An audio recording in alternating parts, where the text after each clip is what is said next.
Hello and welcome to the next instalment in our ePortfolio webinar series. My name is Emma Dyer and I am the ePortfolio and Curriculum Rep for the RCPCH Trainees Committee. And my name is Fiona Hignett and I'm the Vice Chair of the Trainee Committee. In this webinar, we're going to discuss the skills log on the ePortfolio. You may have noticed on the menu of what forms you can create, down near the bottom is your skills log.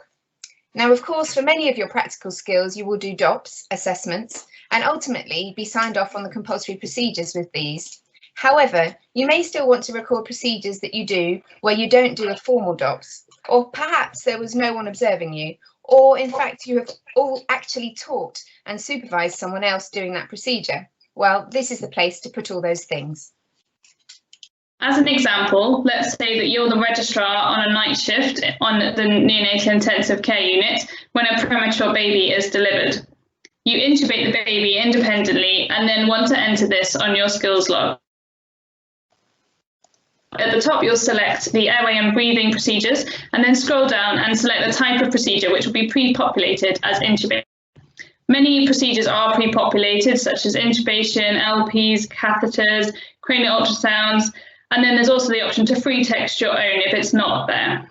You can then say whether the procedure was observed, assisted, supervised, performed independently, as in this case, or whether you taught and supervised a colleague. There is, of course, also space to reflect on your learning and tag it to the relevant key capability within the curriculum.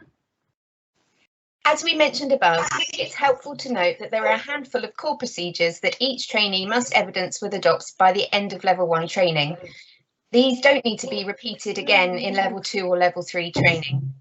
These are bag mask ventilation, which can be evidenced by a relevant life support skills, usually demonstrated by course completion certificate, peripheral venous cannulation, lumbar puncture, tracheal intubation of newborn infants, and umbilical venous cannulation.